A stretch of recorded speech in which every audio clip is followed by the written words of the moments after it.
Hello everyone, welcome to our session this morning. It's lovely to see you all here.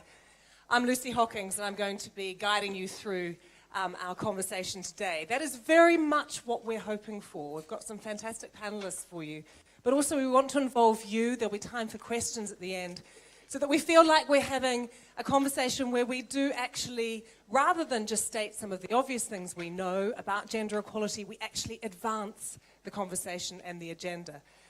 One of the things that just came up in our meeting that we were having just now is what to me feels like a real change in the air. For many, many years, we've talked about these issues that we care about gender equality, about empowering women in all sorts of ways and in parts of society. But to me, covering daily news at the moment, it feels like there is genuinely something changing. There is something in the air that feels like it's more than just part of agendas at things like this, that actually there are tangible things happening.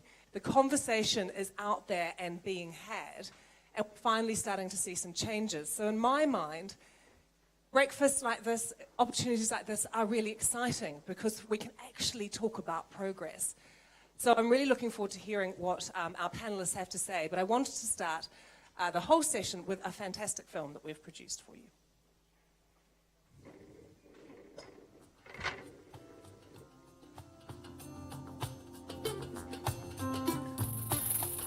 What if women could earn the same money as men for the same hours everywhere? What if all women could get an education, training, and skills? What if women had equal access to credit, land, digital technology, and the labor market? What would this mean to the global economy?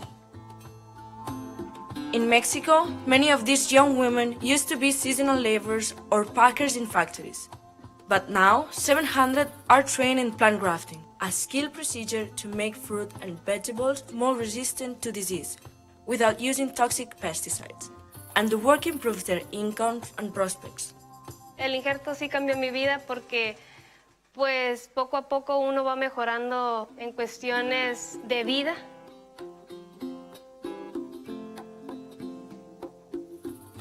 In the Gambia, over 300 women raised their skills in an innovative solar power project for rural villages. Now, with cheaper electricity, these women who have had little or no schooling are building their skills. They set up and maintain the new solar power systems and earn money helping other communities install the solar power systems. Women are committed to FANEMA. After training us, they return back to the project to become the trainers of other women.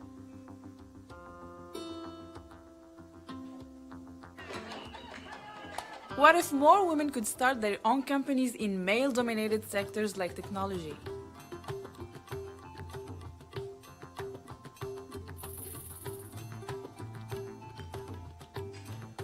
In Pakistan, hundreds of women are now getting technical training in green industries.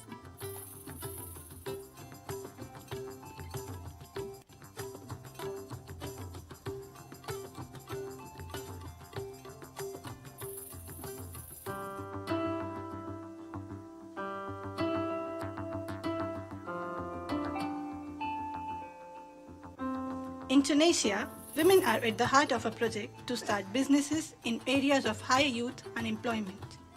Women have launched more than 60 startups and many more women-run businesses ranging from mechanical sculpture to steel production and call centers. J'ai choisi de faire e-learning. Nous vendons des services pour des clients, par exemple dans les énergies renouvelables. What if all women could reach their full potential?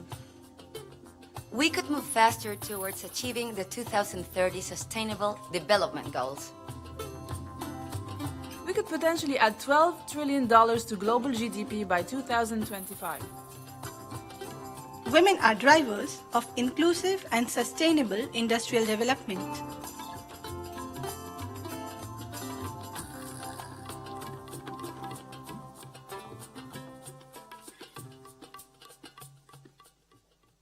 Fantastic video, an inspiring video, I think, because it really shows you how UNIDO and its partners are doing to contribute to strengthening the role of women in industrial development. I'm sorry, the microphone seems to be cutting up. I think you can all hear me anyway. We're an intimate enough space. So that is one of the things we're going to be talking about today, obviously, is how UNIDO and their various partners are able to contribute and strengthen the role of women in industrial development. And we have a panel here that is so reflective of the different influences, the different sectors that contribute to this. And I'd like to introduce them to you. Of course, starting with our Director General, Li Young. Lovely to have you here. And from the other end, Veronica, nice to have you here from Russia. Veronica Pushkova, Chair of the Public Diplomacy Fund Women's View. Next to her, of course, is Anne Maskinen, who is here from Finland, Ambassador at Large for Global Women's Issues and Gender Equality. Thank you so much for joining us, sir. I know you were slightly last minute, but your contribution is going to be valuable. State Minister of Industry from Ethiopia, Mabratu Melej, and Anne Rosenberg next to him, Senior Vice President and Global Head of SAP Next Gen. So lots of great voices for us to hear this morning. But sir, I'd like to sort of start with you really to open our discussion and our conversation, and for you to tell us what you think is missing when women are missing. Thank you very much, Lucy. I'm very, very pleased to attend this event. I think lots of ambassadors here, very much interested in this topic, what's missing in industry. But I really believe this is an issue now actually happened globally, how to actually have women empowerment into our concrete programs for each organization, each country, each region.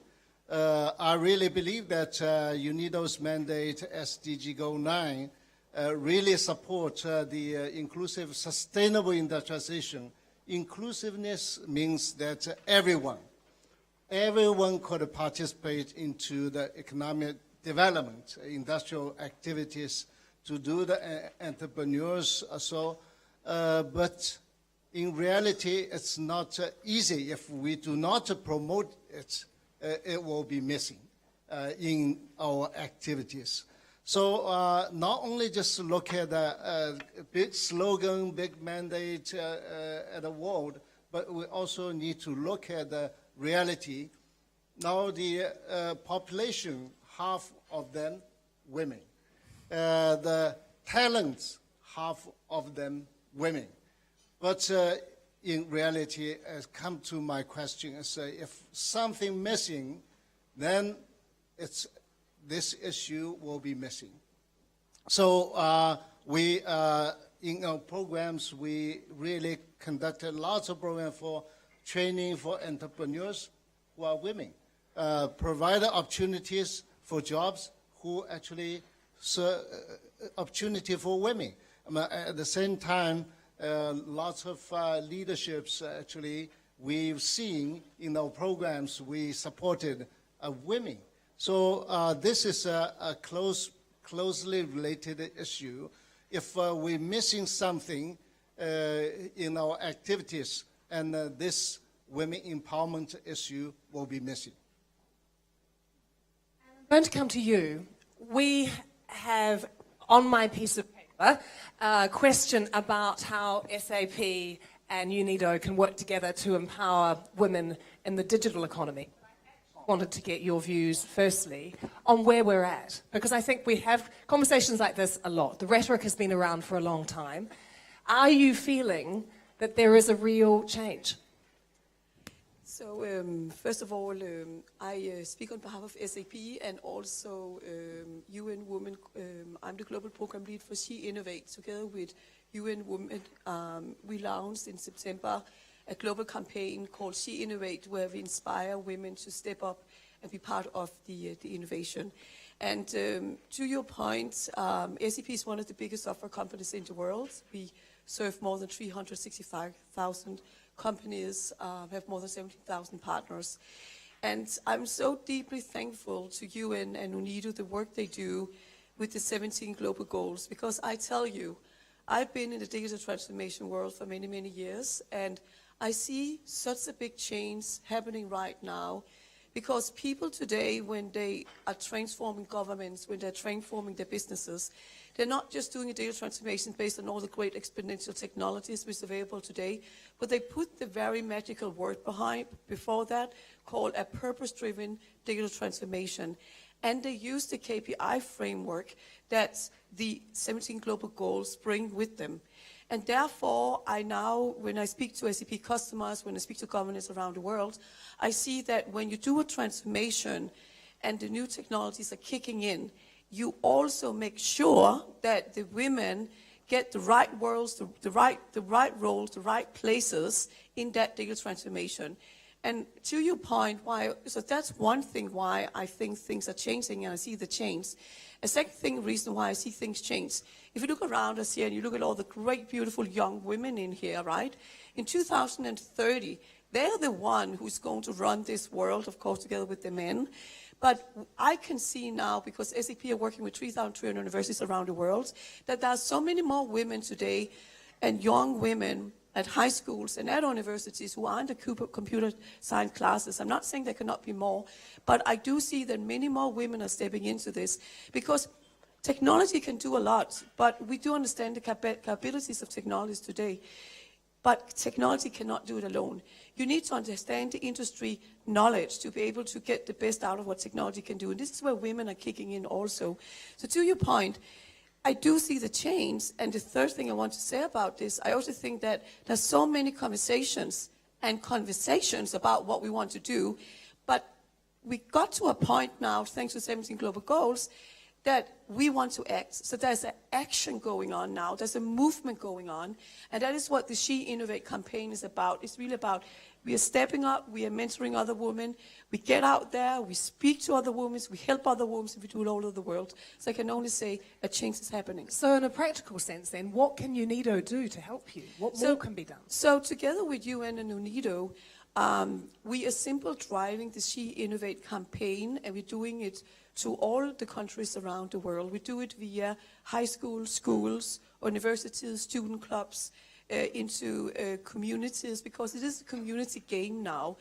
People are getting into communities. People are helping each other. I think if you look at your own private life, you stop saying, I'm going to do that. You say now, we are going to do that. You belong to communities. So we are the communities where people help each other, and that can either be your private communities, your communities in your cities, in your schools, in your universities, in governance, in the industries. This is where you see women stepping up. So with the She Innovate campaign, we are coming out with an app where there is a mentoring network, there is a network, there is a virtual skill school, there is a concept where in any kind of city around the world you can say, I want to set up a focus on blockchain, and I want to help other women with blockchain. So it's an actional-oriented campaign which She Innovates. And that's where I think the change will happen. And then I think we need to stop about pity women, about is it so sad that women can't. The thing is that so many beautiful stories out there. Women, and I say to all the women in here, I say to every time I have the chance to speak, it's time that women step up. It's time that women step up and tell the story, but not just tell the story. Inspire other women and help other women and get into the whole technology world. There's so many opportunities. To your point, the thing is that half the population are women, and we need to innovate so badly now. If we leave the women behind, think about the innovation we will get to. Only half of the great stuff we can do. So we need the women at a seat at the innovation table. That's what the She Innovate campaign is about. Veronica, tell us about your experiences and what you need and what you'd like to see, particularly from agencies like UNIDO.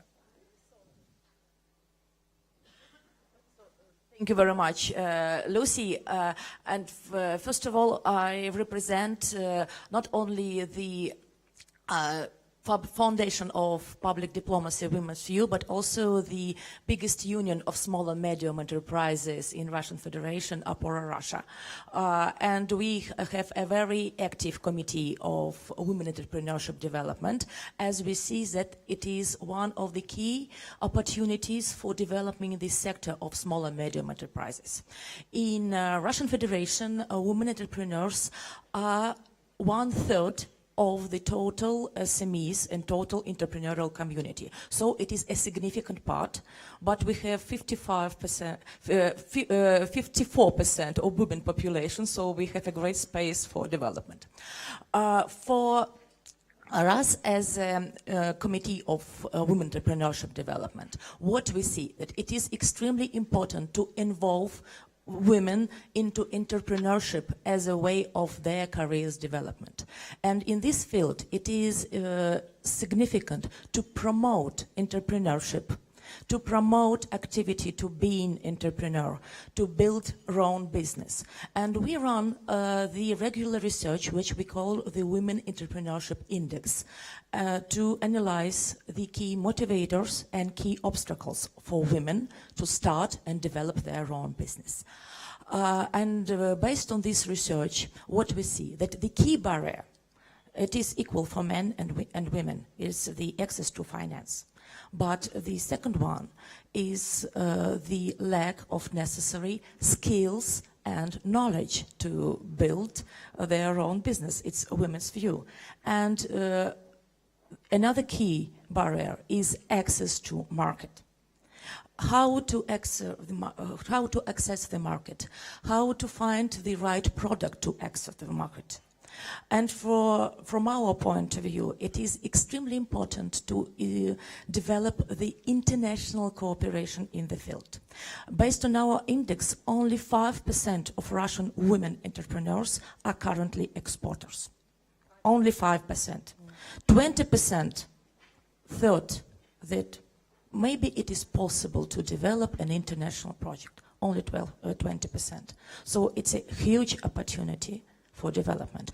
And for us, it is extremely important to be in the international community, to be international network of other women entrepreneurs, to find potential partner, to find potential supplier, or to find potential investor within the network of women entrepreneurs. And the international organizations like UNIDO helps a lot to make these opportunities possible and make them into the reality. Thank you, Veronica. And in terms of development cooperation, Finland has been stressing for a long time aid for trade. I wonder if you could share with us your experiences in terms of promoting gender equality in your cooperation that you have with other organizations and other actors in this space. Yeah, thank you very much, Lucy. No.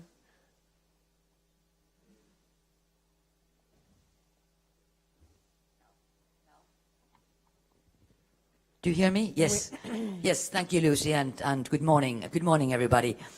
I would just like to say one word. I'm ambassador at large for global gender issues. I'm very new on this post. I actually just came back from Afghanistan, where I was serving 2 years as ambassador of Finland, and before that I was 4 years in Kosovo. So I might have a little bit different approach, because let's say so that I come from a country where for 2 years, for very many people, the main issue is to stay alive. But of course, I mean, women issues are extremely important, and I would like to state two general things. I mean, first of all, we have also to speak, instead of always speaking about quantity, we also have to speak about quality. And when we are in general doing this gender work, men has to be involved. But let me kind of start by saying that when we do promote gender equality in development, it is not about money. It is mainly about changing the minds and attitudes of people. And when we were speaking about the change that Anne was saying that is now happening, I have to say that I just came back from Cairo, where I was attending the Mediterranean Union ministerial conference, and there my message was that we need to change the mindset. We need to go to 21st century. But my kind of point is also that we are maybe not yet there, because a lot of change is needed, a lot of education is needed, a lot of awareness raising is also needed. Then also let me add that it's funny always when we speak about gender, it's supposed to be a sort of soft subject. And it shouldn't be like that. I mean, gender definitely should be mainstreamed in every single organization, in every single project that we are doing. And when you were asking that actually what Finland is doing all over the world, when we do our development work, we have streamlined this gender everywhere. And that is something that we also try to promote. When we speak about Agenda 2030, and one of the main issues is, of course, to eradicate the poverty. And that is also the main goal for our development work. It is completely impossible to do that if you don't involve with women. So that is something that we all have to bear in minds. What else could I say? When it comes to UNIDO, let me show that I'm quite happy to see that UNIDO has so strongly started to promote women's agenda and gender agenda. You have the strategy, but still I feel a little bit that gender is just one subject in this organization. And I think that what you need the streamlining. You have to streamline this gender in all of your projects. A lot of industrial development has certainly done a lot of good for women, but also at the same time we have to take care of decent work conditions, and we also have to remember that women are often very vulnerable, and special issues are needed to protect their rights. Thanks. So we're hearing a lot about the need to change mindsets, to challenge stereotypes, to prioritize gender, and in some cases that's happening. So I think, Minister, this is a perfect time to bring you in, because Ethiopia's done that. Ethiopia has made big efforts to kind of mainstream gender throughout a lot of their policies. And I wonder if you could explain to us why it's a priority and how you've tackled it. Thank you, Lucy. Good morning, everyone. Thank you for inviting us into this high agenda. In a country like Ethiopia, least developing country, the gender inequality is so serious. Poverty is also, a very big issue. Therefore, in least developing countries like Ethiopia, we need to address this at all levels.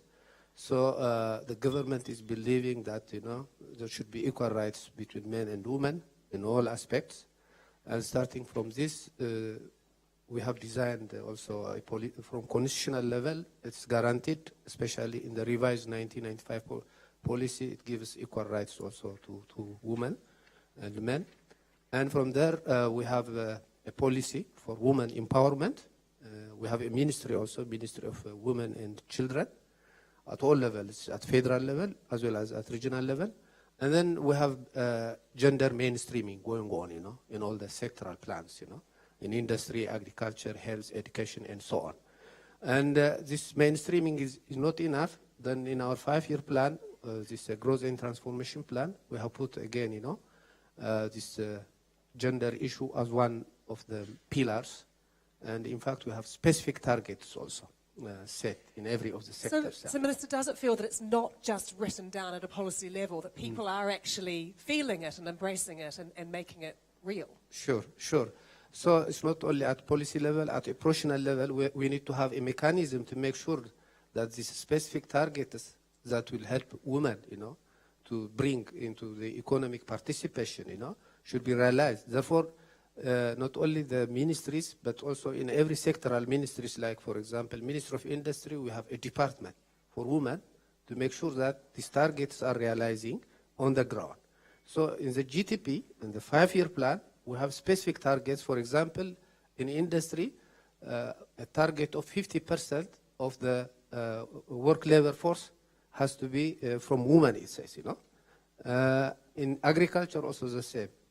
And like that, we have all these things, and we have a mechanism of monitoring also. So how are you making it happen on the ground? Yeah, that's a very interesting question. How are you making it happen? For example, we have this SDG mainstream in our plans, and we have PCP also, the Program for Country Partnership with UNIDO.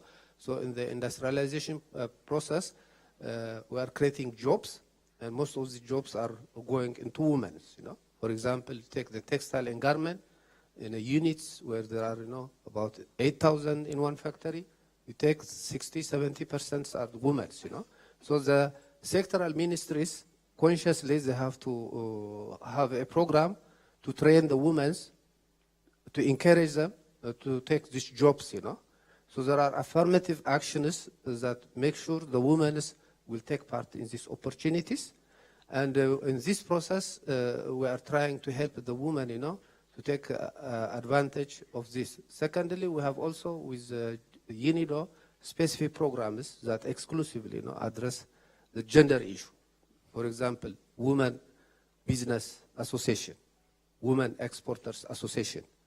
And we have also programs like Fish Projects, which specifically targets women. This will help us to create role models that could motivate, other women to come forward, to take in the economic opportunities. This I'm talking about industry only, but we do it in agriculture also. We do it in health. We do it in education. For example, in education at university level, there are specific programs designed to help the girls, the girl students, these specific classes, specific, training given to them, so that they could achieve, results also. Well, it's good to hear you mentioning UNIDO at that sort of grassroots level. So perhaps it's time to bring the Director General back in to sort of tell us how it is that UNIDO can help. We're hearing about the example there from Ethiopia, but how a partnership with UNIDO helps bring women into industrial development. Thank you. Thank you very much, Lucy. That question comes back to me. But really, I did not want to say that in the detail at the forefront for the first question I mentioned, because I hear all the panelists here, actually, we supported. The Finland government support us. This is a circle round of the activities really on the women empowerment. I believe strongly international agenda is very clear, like goal 5 of the 17 goals. So really focusing on women empowerment. SDG goal 9 is that a kind of activity, industrial development, inclusiveness, and sustainability really is a kind of goal to support implementation of goal 5. This is interconnected goals. We, UNIDO as an organization, implementing all the goals, 2030 development agenda, we really work together with our partners to implement the goals on the ground. Why I mention on the ground? We need to do something real, then we can support them. I'll just give you a few examples. Just now, Minister Melis mentioned that PCP program. This is a program for country partnership designed to support whole industrial development for the country. But we discussed with government how to have the women empowerment policy be embedded into the whole program. This is what we started with negotiation, discussion, coordination, partnership with government, talking about the policy. This is very important because any program, if you start with government support, it will solve some of the issues. Second is we do some concrete trainings for entrepreneurship. In Bahrain, we have ITPO office 15 years, 16 years now, training for women entrepreneurs in Arabic countries, also connect to Africa, Asia, Latin America. We have very concrete programs, start from the how to access to market, how to hire the people, how to do it financially. And after that, because one issue mentioned by Your Excellency, also panelists from Russia, about the financial access as a key, as a block we give them a certificate. If they got training from our ITPO office, they can talk to the banking sector and show them that they got training. It's possible for them to get financial resources. And some programs actually we are doing for 6 countries. Actually, Island Women Open Network, really focusing on the energy connected to women's employment, women's job security. And one of the projects I really would like to mention is that financed by Finland government and the Arabic Bank for Economic Development in Africa, Badia, to support a very important program. We train those trainers, participants, actually as government officials, entrepreneurs, actually to understand what's a core issue for women empowerment. And they brought back all the things, all ideas to government, to enterprises, to the private sector. And this program is very successful. I really would like to continue with this. And also finally, one project in Tunisia is with HP, private sector, and also the Italian government, the US government. We provide this kind of startup incubator program for 4,000 participants, about 60% of them women. And so many programs. We started with policy side of government, with capacity of the women, and with private sector connection, and also we implement very good programs supported by the donors. We will continue this process. We believe this is a long-term process. It's not only overnight issue to change our mindset, to let 50-50, half of half become reality. Thank you very much. Veronica, you're nodding a lot, actually. And so Yes. I wanted to sort of find out why you are, like what it is that we've just heard that, excites you, what it is that UNIDO can contribute to the women that you're helping and working with. First of all, at the very beginning, I'd like to thank UNIDO and ITPO Bahrain for cooperation, as we now run the project of establishing cooperation between Russian, European and Arabian women entrepreneurs. And the first stage of the project was the big event of women entrepreneurship at the major Congress in Russian Federation, the St. Petersburg International Economic Forum. And it was a really breaking stereotypes for Russian women entrepreneurs that it is possible to find partner. And the follow-up of the project, the visit of the delegation of Russian women politicians and women entrepreneurs to Bahrain, to the World International Entrepreneurial Forum, where we can meet a lot of women entrepreneurs from different countries, and now our women entrepreneurs establishing their own projects. And what is extremely important, it is a public-private dialogue, as it was the delegation where we had women representing the parliament of Russian Federation and women high level representing the Ministry of Industry and Trade. And what is extremely important is to build bridges between entrepreneurial community and the public sector. And also what is important is to make cooperation between big corporation in private sector and women entrepreneurial network. Well, let's bring in Anne, because you obviously, that chimes with you, Anne, that public-private sector cooperation.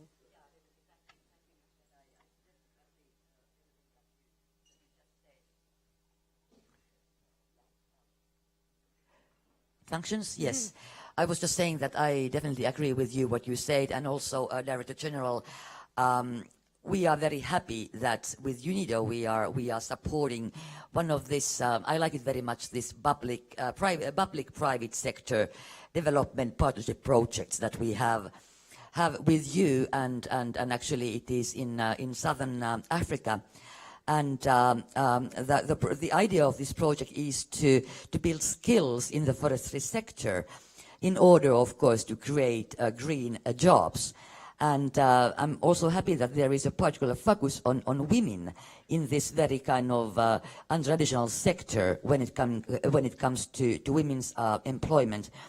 I would like to say a couple of words of aid for trade that Finland has been doing since ages, and we have always been able to link gender very much on these projects. And how do we do that? I mean, especially through this sort of private-public partnership, but also by supporting different organizations, sometimes even governmental organizations, to put more focus on girls' education. That is, of course, the clue for everything. And also, it is important to bear in mind that sometimes trade unions, as well as employers organizations needs support, and you can promote aid for trade through them, and then add the gender aspect on this aid for trade. And can I get you to reflect on some of what we're hearing? I mean, women are still very much in the minority when it comes to the digital economy and the tech sector as well. So the challenge, I guess, of changing that and challenging stereotypes as well, that must be a big part of your job. So first of all, as you probably can hear all the great input here, that there is definitely a change, and the change is happening, and I have a very positive mind around that because I see it every single day. And but just before I address the stereotype, I think people often ask me, why do you think that the change will happen now? Why now? And I think it's very easy. There's one reply to that. That's because the 17 Global Goals framework has been created, and because you have UNIDO, UN, and bringing that out, and you have so many new technologies in the world right now that people need to understand and what that means to their companies.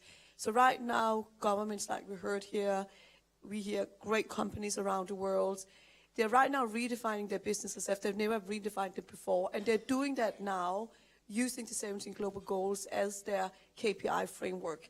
And that's why we see now universities are taking the 17 Global Framework up and use it. For example, if you take MIT, they have the Global Solver program. If you go into schools, we talk about girl education, I couldn't agree more. If you really want to change anything with this whole topic, you need to get to education at at kindergartens, at schools.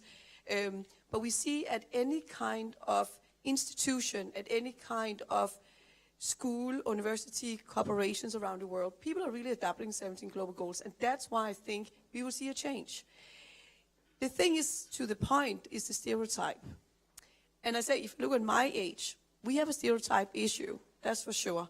But again, if I look at the women who's going to be in business and run businesses in 2030, in 5,000 days, in 13 years, that will change because the stereotype is changing. But we need to help. We need to drive that movement, and that's what the She Innovate is about. And the only way you can change bias and stereotype is by you change. You need to change the way you look at people. Otherwise, you change not. Change has to start with yourself. So I think that's what I say to everybody here. If you want to see a change in the world, if you women want to change, if you men want to be part of that change, you need to change the way you look at women, the way you work with women, the way you include women. It's all change with your own change. So that is my input to that. We're going to take some questions in, but Minister, I wanted to bring you in again, perhaps for a final thought. Aspirationally, Ethiopia would like to be a middle-income country by 2025. I wonder, for this audience here, in terms of the partnership you've had with UNIDO and what you've described to us is actually happening on the ground, what have been the sort of key factors to making this partnership a success? What are the lessons there that people could learn from? Thank you. One of the lessons that we can mention is that, as DG earlier mentioned, this PCP is embedded already into our development agenda, going forward to become a middle-income country. And there are specific targets, again, set And in all this process, we have also what we call priority sectors that could impact, heavily on this poverty, as well as on job creation, especially for women also. So we have, for example, the agro-processing as one priority, and we have the integrated agro-industry park, where we expect to create massive job opportunity, including for women. We have textile and garment, another priority, leather. So in this process, when we are creating these industrial parks, where tens of thousands of jobs are created, and there are targets, to support the women, because, there is already these disparities, gaps already because of this injustice earlier done, because of maladministration, or historically or culturally. So we need to bring all these women, into this economic opportunity. Therefore, with UNIDO and other partners, we have this projects. We have this the financial support that we are getting to train the women, to train all these who are lagging behind, so that they could get this level of work opportunity. Therefore, this will bring the country definitely into our vision of middle income status by impacting, significant portion of, the population to come out of poverty. In doing so, we'll achieve also what we call it, these targets that design, or programs that design, to help the women, in having job at the industrial level. Because we are witnessing already, DG also has visited some of the industrial parks in Ethiopia. You see on the work floor, you can visibly see that thousands of women are working, on the garment sector, on the leather shoe sector. So this is by design. It's not simply by chance. It's coming because we have these programs, to encourage women from registration all the way, to get the concrete jobs, and through training, to participate. So we are going to continue this in many different parks, industrial parks. Thereby, we are going to create, hundreds of thousands of jobs.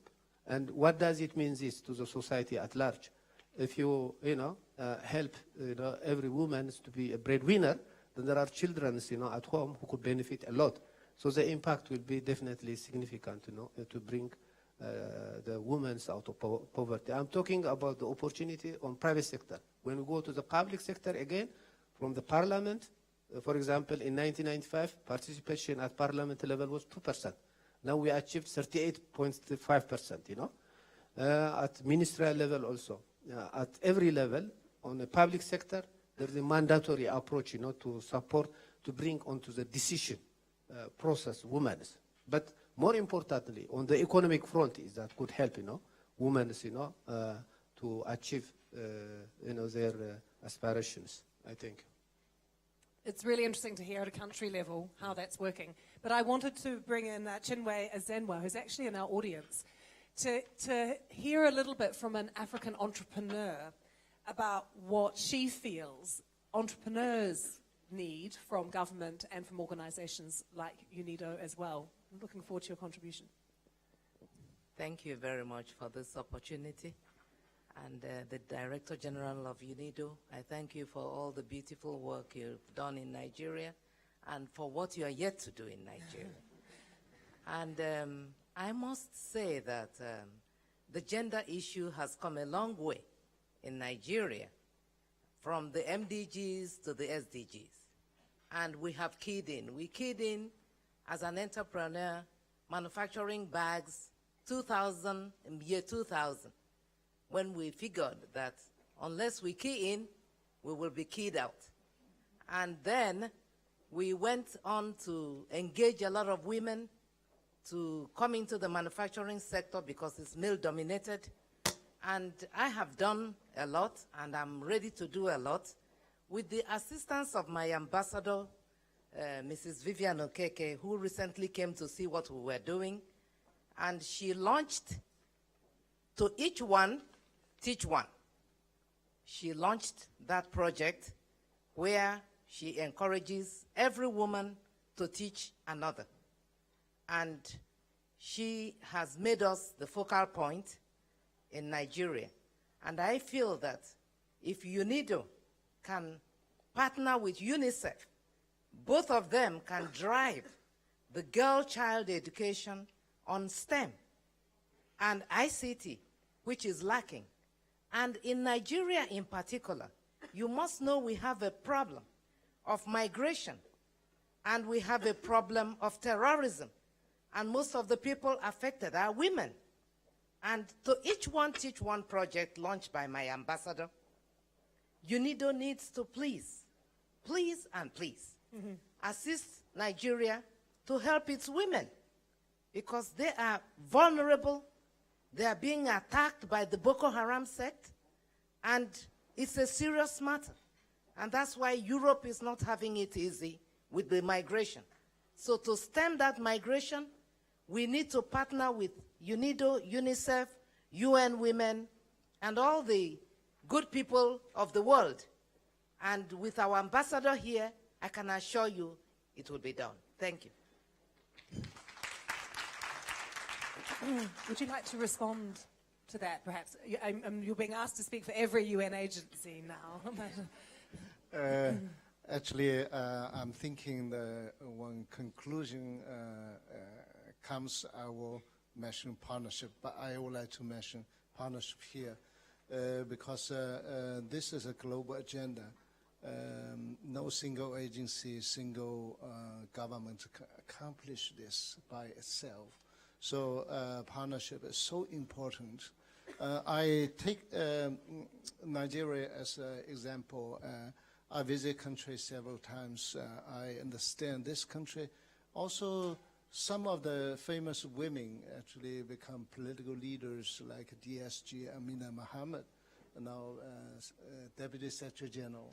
And also previous, my very good friend, financial minister, finance minister, Ngozi, and we worked together for long.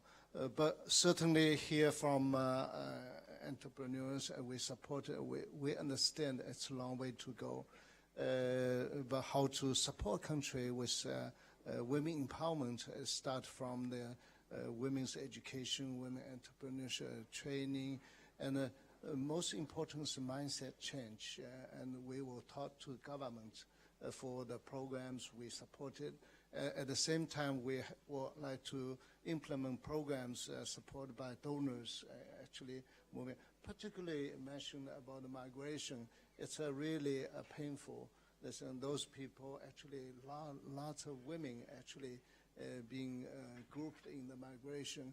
They brought kids, children, very big hardship for them. We really need to support them, not only just with food, and also we conduct some program for vocational training. While they stay in the camps, they can learn the basic skills, cooking, tailor, those kind of skills. And then they, out of the difficult situation, they can find job easily. Come to the Ethiopia, whenever I've seen the industrial park, all the workers there, 60% or more than that, young ladies. It's impressed me, encouraged me to do more. This is some kind of feeling we have, but I really appreciate your participation, your contribution, and encouraging me, pushing me to do more. Thank you. So anyway, thank you. That was a great contribution. I interviewed Amina Mohammed recently as well for a hard talk, and she is an inspirational woman. It, really gets the heart rate up to hear from you and to hear from her as well. But Anne, I know you wanted to reflect on something. Yeah, thank you, Lucy, and thank you very much for your question. As I'm here in the panel as donors' representatives, I very much echo what Director General said. But I would also like to use this opportunity by saying that Finland is one of the forerunners. I like the word forerunner because I run marathons by myself. But we are the forerunners for one UN, and meaning that putting different UN agencies together. I have a great experience from Kosovo, where we had gender-based violence program with 5 UN different agencies. And that was a very successful one. We tried to do same in Afghanistan. So the whole UN family should do much more common programming, because, I mean, as you were mentioning, the problems are very, very, very, very kind of complex. So IOM is, of course, needed, UNICEF is needed, UN Women is needed, all of them are needed. So let's sort of, I mean, now, of course, I recall all the donors who are in this room, that we have to push them a little bit towards this goal, 1 UN. Thank you. Good to have that pushing first thing in the morning, isn't it? You can take that away with you today. Do I have any questions from the room? Yes, there's a microphone coming your way. There's 2 of you there, so we'll take yours first. Please tell us who you are before you ask your question. Thank you very much. I'm the Nigerian ambassador and primary representative to the UN. Another powerful, wonderful Nigerian woman in our midst. I just want to thank the Director General of UNIDO for the good work you're doing in Nigeria, the conduit of excellence, which is really empowering women, because the standardization and quality infrastructure that UNIDO is doing in collaboration with the donor countries is uplifting the women, because these the women that are processing those foodstuffs, the products that are supposed to go into the world market. And that infrastructure that is being built is helping them to be able to get better return to their products. So I thank you, DG Lee Young. Now I want to pose a question to Veronica. You mentioned about the linkage you are trying to build between the Russian Women Entrepreneur Corporation and the EU. And I want to ask, is there any future plan to link up the Women Entrepreneurship Group from your continent to those in Africa? Because Chinwe Zenwa will tell you, she's a member of the African Women Entrepreneurship Group. So is there a future plan to link up? Because when you meet, like we say, teach another person, share best experiences, then there will be that scaling up we are looking for in the empowerment of women. Thank you. Thank you very much for such important question. And I think that it is not only a plan, I think it's a real opportunity, and not only for Nigerian women entrepreneurs, but for Russian women entrepreneurs to build the network between Africa and Russian Federation, and to make it more operational and quicker. What we think it will be good to use the technology in the field. To use the e-commerce platforms. And what is extremely important is to collect and distribute the best practices of women entrepreneurs from global, to build business models and collect good business models, and to distribute the best practices. Veronica, perhaps you could give us an example of where that's working at the moment between Russia and...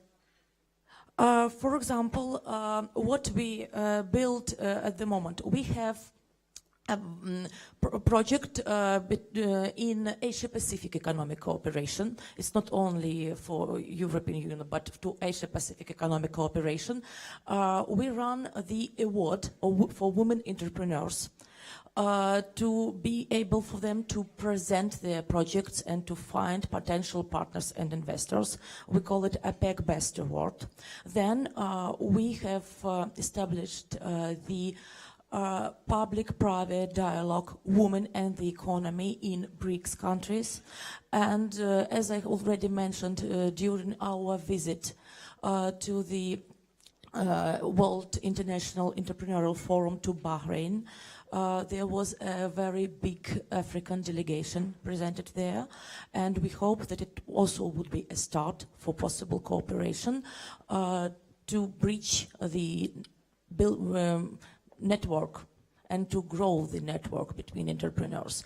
It must be an opportunity, and we need to present it and promote this opportunity of cooperation. Because for you, Russia is a market, and for us, Africa is a market. Access to market is a key.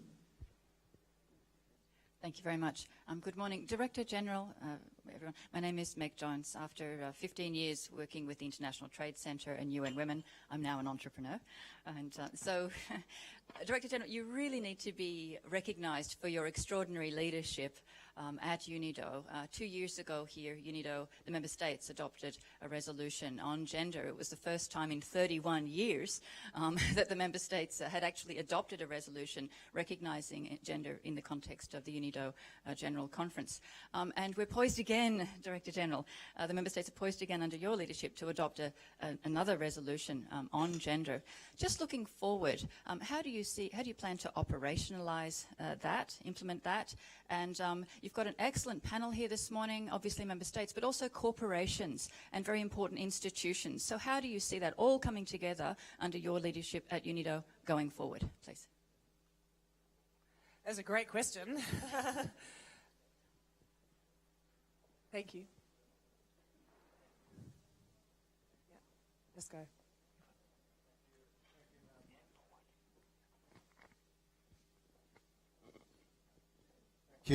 Thank you very much. I think that just now I mentioned I myself being encouraged by international awareness of women empowerment. Now it's not like when we talk about women empowerment, people feel strange about that. They feel quite natural. It's an issue. It's an issue we need to deal with. But you feel there's been a change too, don't you? Very much. Yes. So we 2 years ago we have a resolution for gender empowerment policy, but now we organize a 3-sided event for women. We are very lucky this year, General Conference. We have 2 women leaders, President of Switzerland, President Malta, join us to give us support. We created a women leaders talk, and now this is side event, another one. We actually really would like to put it on the ground, do something real, like projects we already done. But now I just would like to share with all of you and report to you. Policy, we start with policy. All the project preparation, when they go through the preparation, submit to EB for Executive Board for approval, one policy check is a women empowerment. You must check it. If they cannot go through, no approval.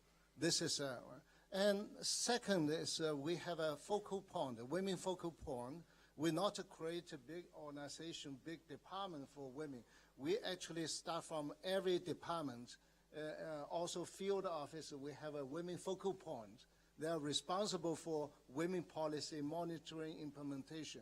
And third one is really we would like to set up an evaluation process. Evaluation should include one part of the evaluation. They should report how the women empowerment policy being implemented. This is a very powerful policy and also down to the ground implementation. And the partnership is also one of the issues will be in the resolution.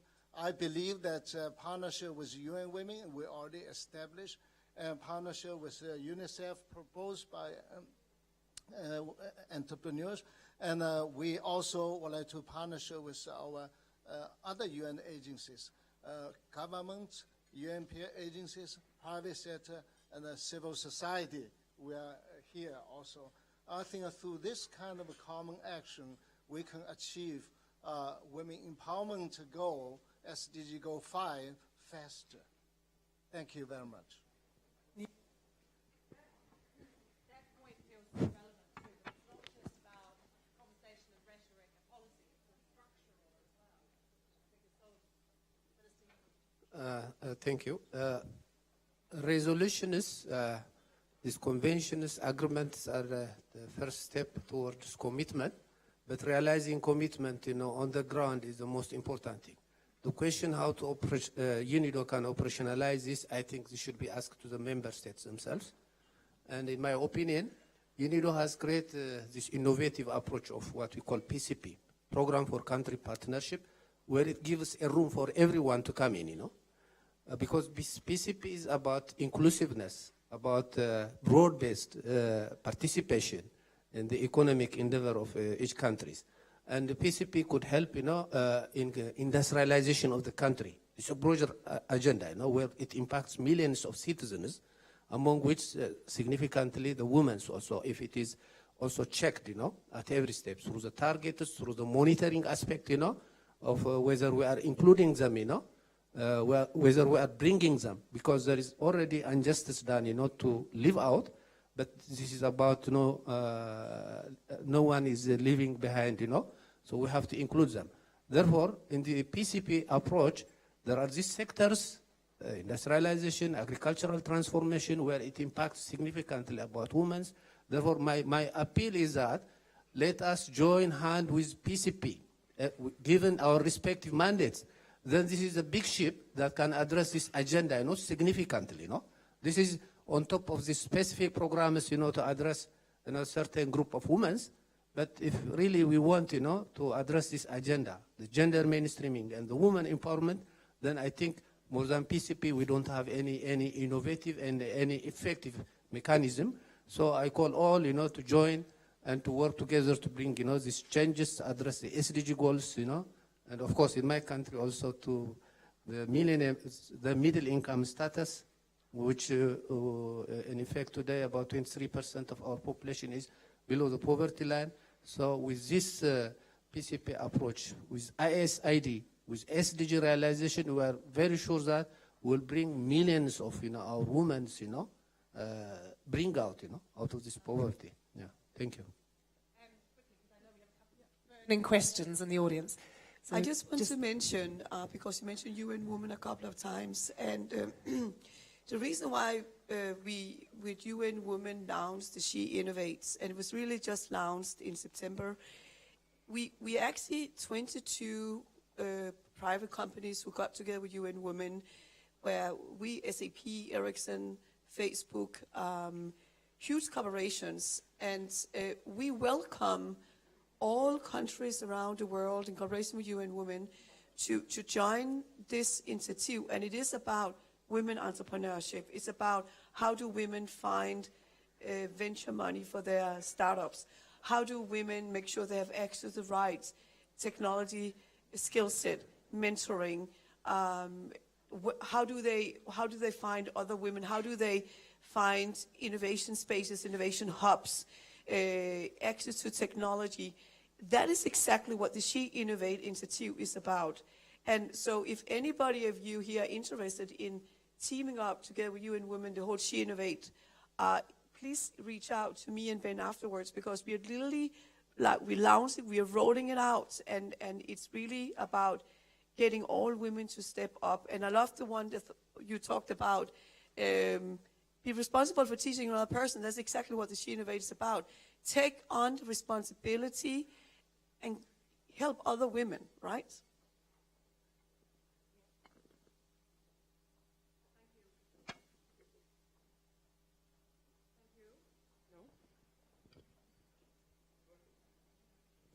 Is it working? Yeah. Thank you. I'm Helen Edwards. I'm the Ambassador and Permanent Representative of Sweden. I wish to thank you to begin with for a great initiative and a wonderful panel, really fascinating discussion. I, of course, represent a feminist government. For Sweden, being a feminist government means that there's a gender aspect to all sectors of society and all phases of development.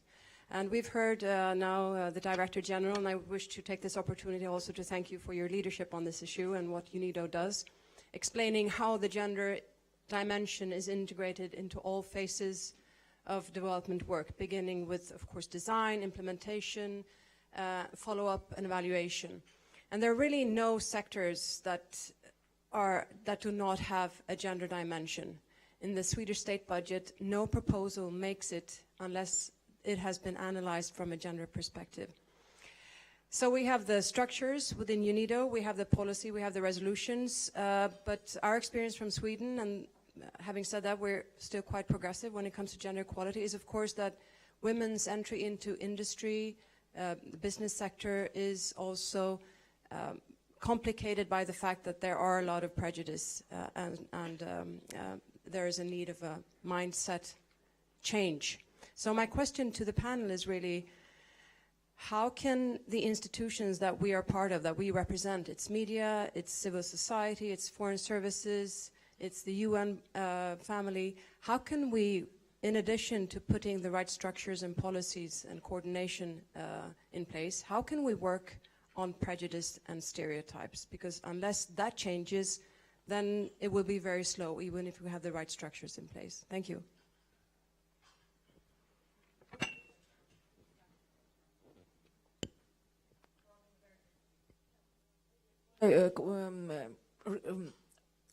Answer will be very quickly. I think that we need to work together. We need to make the mutual proposals to the policymakers, to make the policymakers met by the business and entrepreneurial community. Helen, thank you very much for your question, and it's good to see you after such many years. I have a very simple answer, and that is education, education, and then coming from Finland, I would like to add the word good quality public education. As it correctly mentioned, we need to work in all fronts because this agenda touches, every front. We have to make sure in every front, we have to work seriously, we have to check it. Secondly, the solution is partnership and partnership.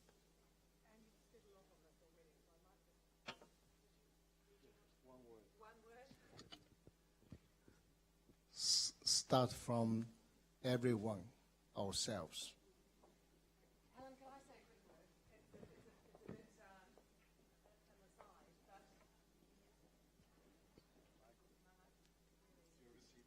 A receiver. Oh, here we are. Really quickly, just this is from my perspective at the BBC. We've now made a commitment within the next few years to try and get 50% of voices on air as female, as women. That is fundamental. How women are perceived in the media, how they are represented. We have opened up a database for female experts. You have no idea sometimes when you need a female expert at 6 o'clock in the morning how difficult it is to find one, because they're out there, but they're not available because they're multitasking, getting kids off to school, getting to work, whatever. The men are always free to find the woman. So we've opened up, we've got this whole new database.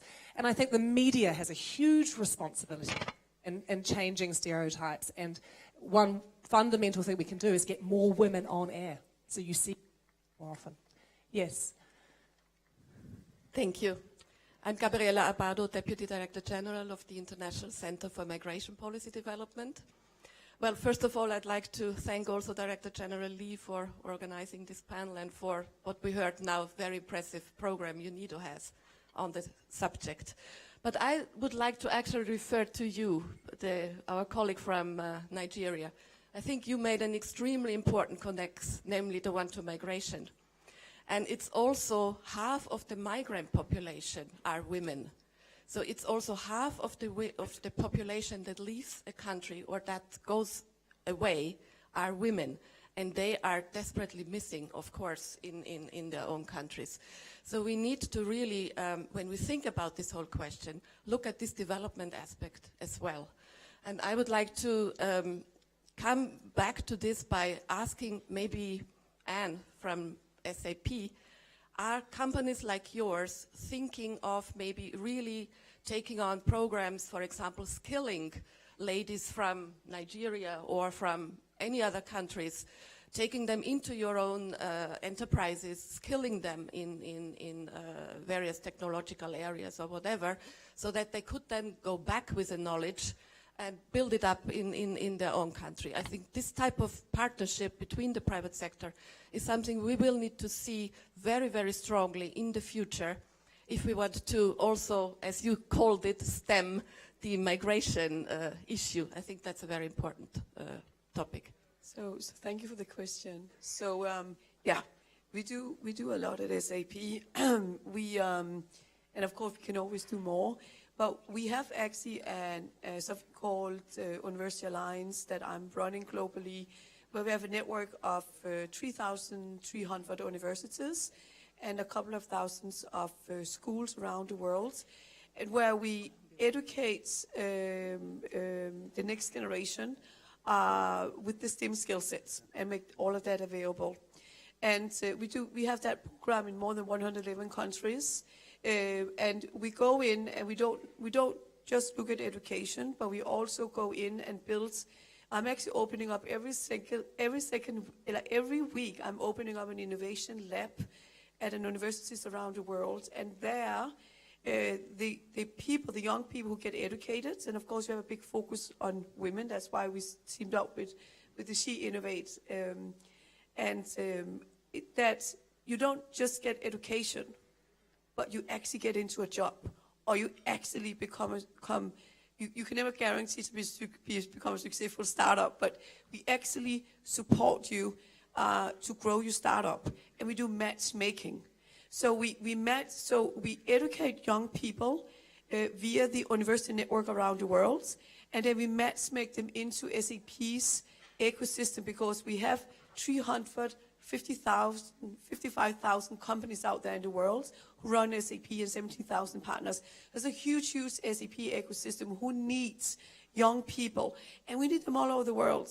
And to the point in the panel here, we need them in Nigeria. We need them, we need them in Moscow. We need them. SAP is in 180 countries around the world. Every time we go in, recently we went into Mongolia, right? And I was the first one to send to Mongolia to go in and educate young people and faculties at the university in Ulaanbaatar, at the University of Mongolia. So we go in and we build up the infrastructure with STEM education to make sure there is people who can go in and work with SAP, but also with SAP's customers. And so we do that. We take that responsibility. And we take it very seriously, yeah. And thank you.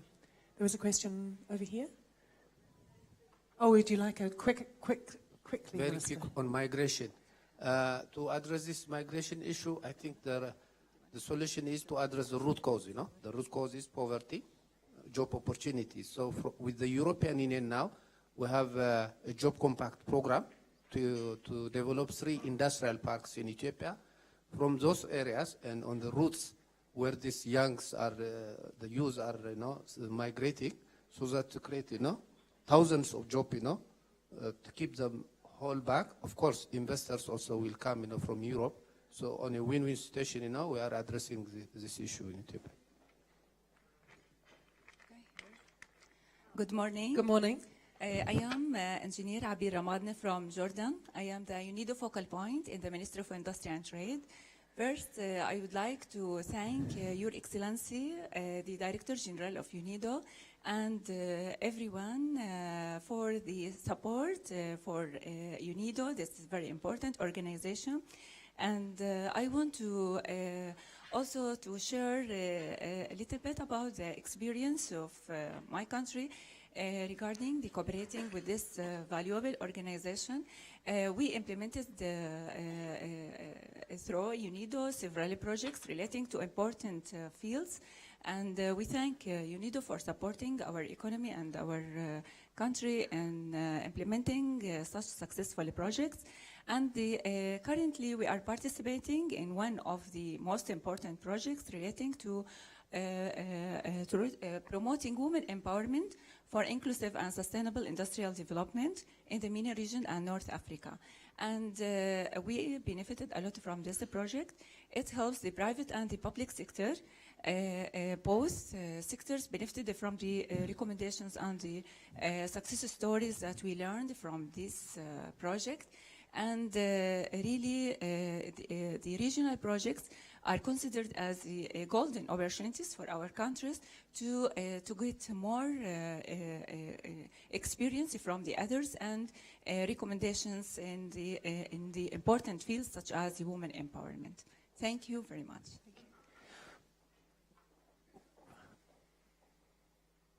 Thank you.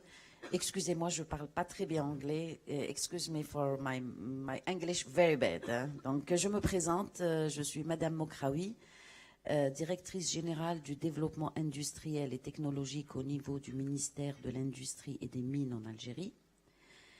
Avant ça, j'ai occupé un poste de responsabilité qui était spécialement pour hommes à l'époque. Hein. Donc, quand même, j'ai géré 350 personnes dans le foncier industriel et les parcs industriels dans toute l'Algérie. C'est-à-dire, c'est vraiment un poste de responsabilité.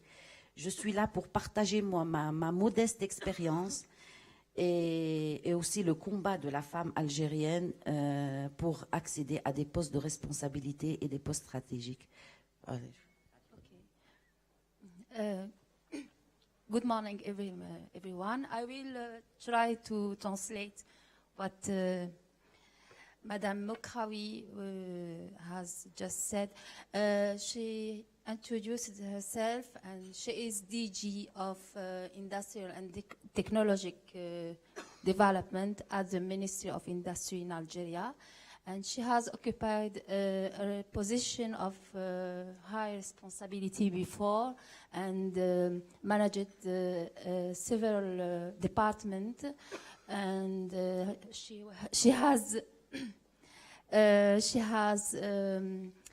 has managed a department of 350 persons, staff members, and she would like today to share her modest experience in the field of industry. L'Algérie compte 19 millions de femmes, dont 56%, qui représentent 56% de la population totale. Donc, nous avons commencé ces réformes-là il y a 50 ans déjà. Donc, l'Algérie est l'un des pays pionniers dans le renforcement des droits sociaux, économiques et politiques. Depuis 1999, le gouvernement a initié aussi l'ouverture, beaucoup de réformes pour encourager les femmes à accéder à des postes de responsabilité. Nous avons avec nous Madame l'ambassadeur d'Algérie à Vienne. Donc on trouve maintenant de plus en plus de femmes ambassadeurs, donc des postes réellement qui n'existent, qui étaient réservés spécialement aux hommes à l'époque. Donc nous avons aussi plusieurs, les femmes sont devenues maintenant, ils ont investi le domaine économique. Nous avons 153 000 femmes chefs d'entreprise, donc et qui sont organisées en association de femmes chefs d'entreprise. D'ailleurs, ils ont bénéficié d'une assistance technique pour mieux s'organiser par l'UNIDO. Et là, on demande encore s'il y a possibilité d'élargir encore ce programme. Nous avons aussi, des femmes ont investi pas mal dans la fonction publique. Elles sont ministres, elles sont ambassadeurs, elles sont maintenant, on trouve des femmes députées. Donc il y a un quota spécialement pour les femmes. On les trouve dans tous les domaines, même dans le domaine qui était très très réservé aux hommes. Maintenant, on a une femme générale dans l'armée. Donc, je pense que, je ne sais pas si on peut... Il y a trop de...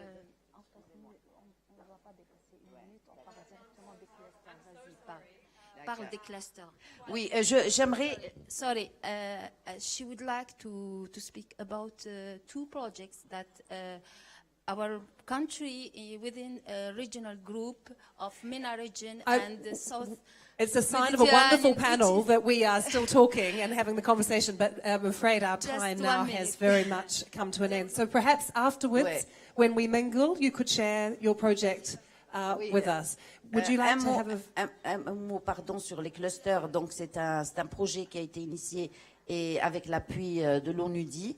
Donc, il y a eu vraiment une belle réussite en Algérie et on aimerait l'élargir à d'autres filières. Merci de m'avoir écouté et j'espère que j'aurai une autre occasion pour mieux m'exprimer en anglais, bien sûr.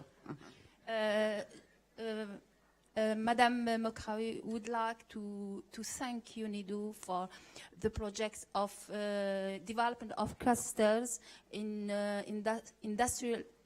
creative and cultural industries in the region of South Mediterranean, which recently Algeria organized a regional conference aiming to prolongate this project, which has benefited for many pilot clusters in the region of South Mediterranean, and another project of promoting women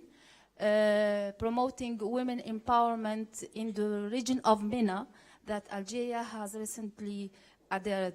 Thank you very much. I'm just going to have, we're over time, but a very quick.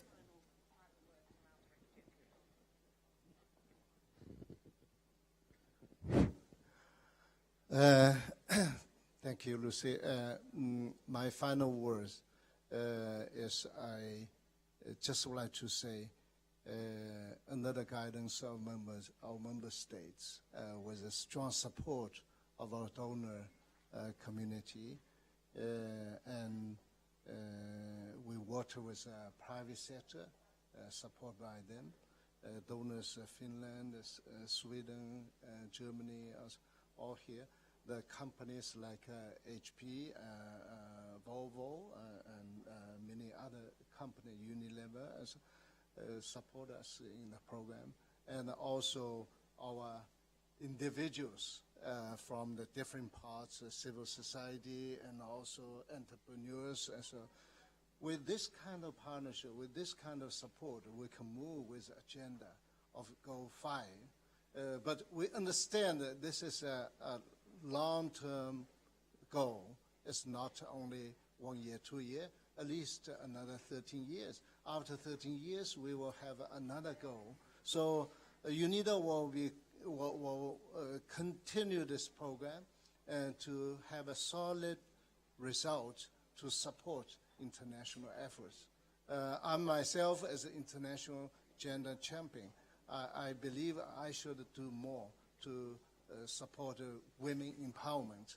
I really appreciate very, very much for your active participation for every corner of the world. And I also thank you very much, Lucy. You're very skillful handling such a big event into a very smooth operation. Thank you. I absolutely love being in this position. We're at the end of an event like this, and we're still talking, and there's still a conversation, and we've run out of time, because this doesn't always happen.